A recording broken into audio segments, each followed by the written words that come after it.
Magandang araw. Gusto ko ibahagi sa inyo kung anong modification na ginawa ko dito sa ating windshield kasi maraming nagtatanong kung maalog ba o hindi. Meron akong ginawang modification dito para hindi siya maging maalog. Nung una ko siyang i-install, maalog siya. Pero ngayon, hindi na. Matibay siya, maayos siya. Sandali.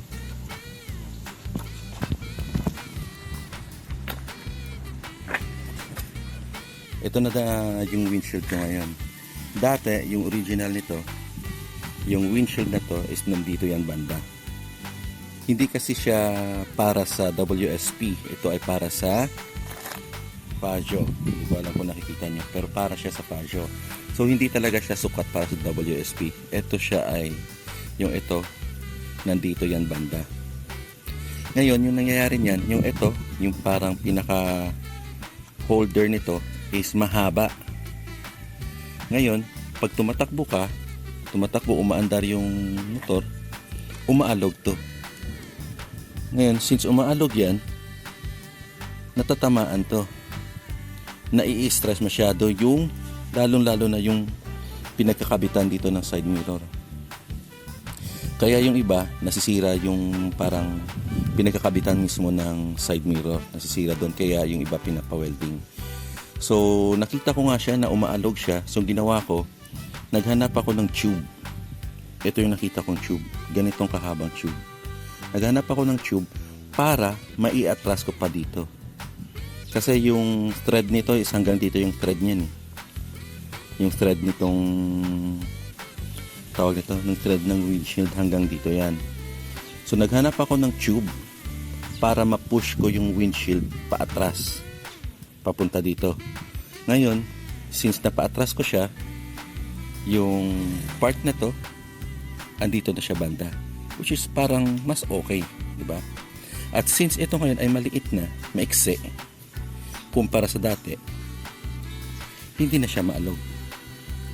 Hindi na siya maalog. Hindi yan maalog.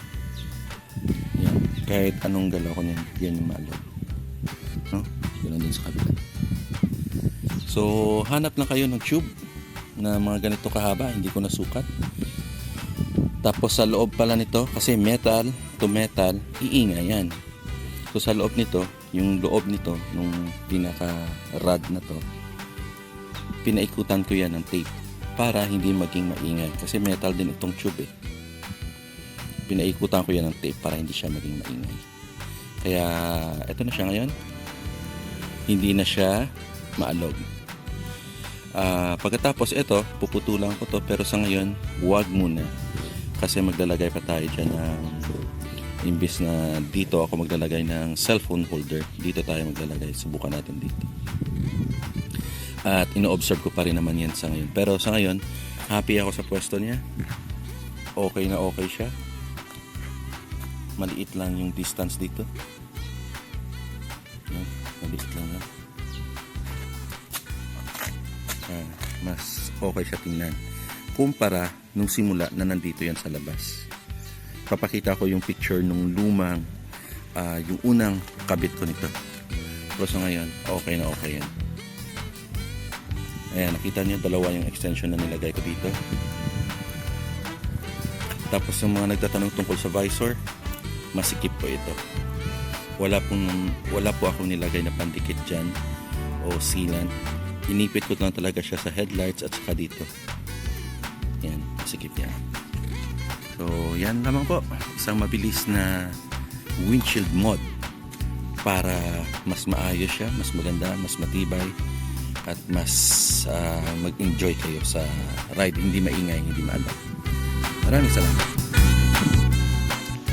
Magandang umaga. Sorry. Magandang araw. Sorry. May allowance. Magandang araw. Wait, dalang. Kit.